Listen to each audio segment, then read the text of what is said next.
Back with another post-match reaction. Listen, first game of the season, yeah? 3-0 to Tottenham Hotspur against Burnley. Before I get into everything, yeah, I just actually want to say, you know what? Fair play to Burnley. You can hold your head up high today. I actually think 3-0 was a harsh result. I don't think 3-0 was a fair reflection of the game, but listen, it's all about quality. It's all about how much quality you have to put away the opponent in the final third. And today, we had more quality than our opponents, and we put them away. So, Scott Parker, the Burnley boys, Kyle Walker, hold your heads up high, man. With a little bit more quality added to that side, maybe you could do a little something this season. But to be honest, I expect that you'll go down. But anyway, let's talk about Tottenham. Let's talk about Tottenham, because I actually thought that, boy, listen, Frank, he is some coach. We've got some players. We got a point to prove. Some players have got a point to prove this season, and it felt like some of the performances we saw from some of those players showed that. Like today, fantastic finishes, man. Our first goal, brilliant. Our second goal, brilliant.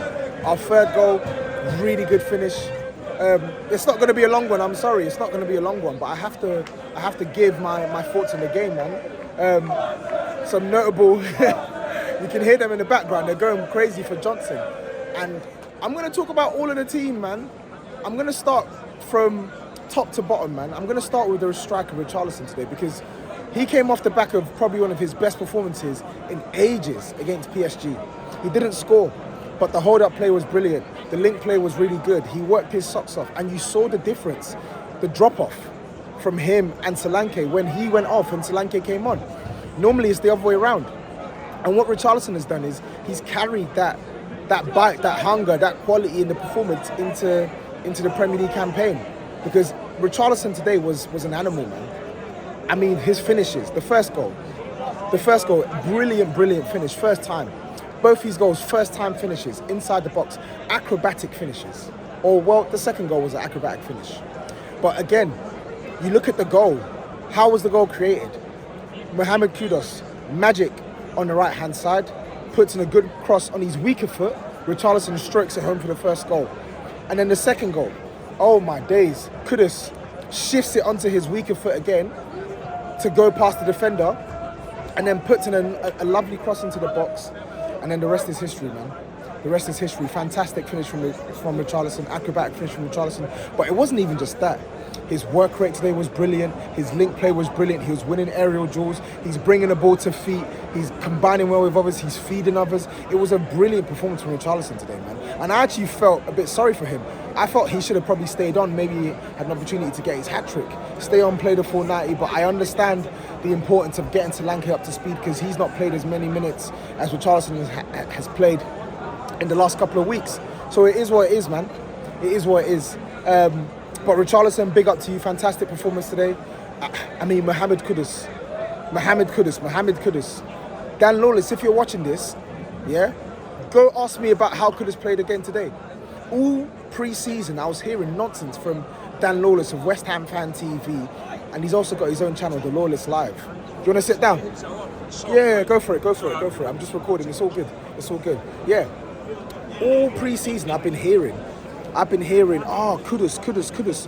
What's Kudus done? Where's his goals? Where's his assists? Well, today he got 2 assists. First Premier League appearance for Tottenham, Premier League debut, 2 assists. 2 assists on your head top. Yeah, and it wasn't just the assist. It's the work rate, it's the dribbling, it's the quality. Yeah? When Kudus gets the ball, or when he got the ball in this game, the crowd got excited. When was the last time Spurs had a player like that? That they get the ball out wide, not in the central areas, because we've had brilliant players in the central areas, but out wide they get the ball and the crowd get up because they expect something. That's what Mohamed Kudus is bringing already at Tottenham. And the best is yet to come. Today he was very good, but he wasn't even 10 out of 10. There's more to come from Mohamed Kudus. But it wasn't just him. I thought Sarr, continuing his pre-season form into the regular season, was brilliant on Thursday, and today he was really good. Set the tempo from a defensive standpoint. And then I think his contribution as well, got an assist today, got onto the ball, drove the ball, and then, I mean, Johnson, fantastic finish, I've got to say.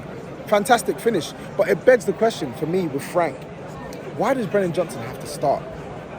Like, If I had it my way, and I'm not trying to be negative, I'm just telling the truth. If I had it my way, I would still sell him. But I understand the benefit of keeping someone who scores goals. And to his credit, Brennan Johnson, he scores goals. He scores goals. He puts G&A up. He's been putting G&A up since he's been at the club. The problem is with Brennan Johnson, it was a fantastic finish. And yet I'm here talking about the drawbacks, because unfortunately you have to speak about the drawbacks. The game is played on 90 minutes, and whilst we enjoyed that tapping, well, it's not really a tapping, it was actually a delightful dink or a delightful poke, prod, whatever you want to call it. Whilst we enjoyed that tapping, we need more over 90 minutes. We could barely play off our left-hand side because he just doesn't really offer much. So if we're going to keep him, we have to play to this guy's strengths, but we have to know when to use him. Thomas Frank hasn't really put much of a foot wrong, but I felt like he should have started with Odegaard today on the right-hand side. But that being said, fair play to Brennan Johnson, fair play for getting your goal. But just please give us more in open play. Give us more in 90 minutes, please. Please. But anyway, I've spoken about the positives. I thought Mickey van der Ven was really good. I thought Jed Spence, solid again.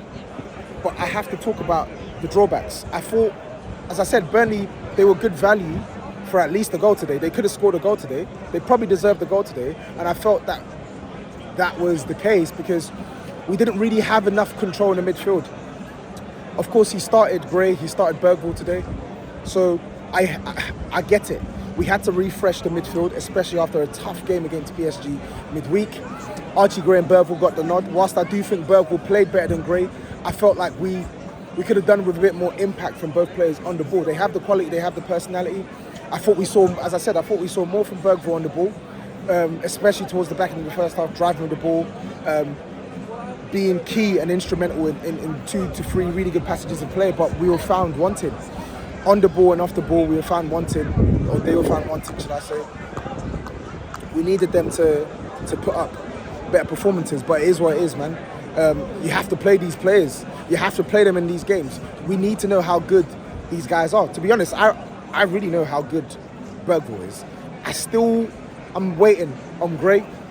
Had a really good game pre-season against Newcastle, but today didn't cut the mustard, didn't really have impact, was pretty much a nothing game from him, but he'll learn. We have to play him. It's good that we're actually playing these guys in their favoured positions, because that's the only way we'll know for sure what they're on. And that's the only way we'll give them the chance to develop. So we had to play him. And I'm happy Frank went for the options. If you can't play these guys at home to Burnley, when can you play them? When can you play them? And then I think I'm going to end it with this. I felt our right-hand side defensively was too sloppy today, way too sloppy. Romero, first Premier League game of this season as our captain, it wasn't a good game. I'm not going to lie to you. Very sloppy in possession, really, really careless giveaway sometimes, trying to force the issue. You don't always have to force the issue, Hermano. Sometimes keep the ball, sometimes calma. And he's very calm. Sometimes he can be too calm, he can be too lax. But yeah, man, my arm is getting tired, so I'm going to have to put this down soon. Pedro Porro today, some nice bits of play, but overall, sloppy with the ball. Very, very sloppy with the ball. I felt that right-hand side, we were just giving away the ball far too much for my liking, and it kept inviting unwanted pressure. So, it's a good result. Some good performances, some not so good performances. We still have to improve, in possession, out of possession. But it was good to see us start the season with a flurry of goals. Start the season with a clean sheet. Start the season with some nice football towards the end in the second half. Start the season with players full of confidence. Start the season with some competition, right? Because if you look at the players who perform, they're guys who you don't expect to start. You're not expecting Richarlison to start a lion's share games if Solanke is fit. You're not expecting Brennan Johnson to start a lion's share games, but they're notching, and that's what you want. Sarr has already stamped his spot as a starter in this team. It's time for midfielders, Palhinha, Bentancur, yeah? Try and take your spots off him. Bergvall, try and take a spot off him. Grace, try and take a spot off him. It's competition time, baby, yeah? That's what we want to see, and we also want to see some new signings. I ain't going to speak too tough, but boy, if the chips land where they are meant to land, is it still right? Is my camera still good? Is it positioned properly? If the chips land where they're meant to land, you don't even want to know how I'm going to act in my next upload. But yeah, man, big up to you, Frank, first Premier League game as a Spurs manager, clean sheet, 3 points, we move, man. Man City next week, let's go.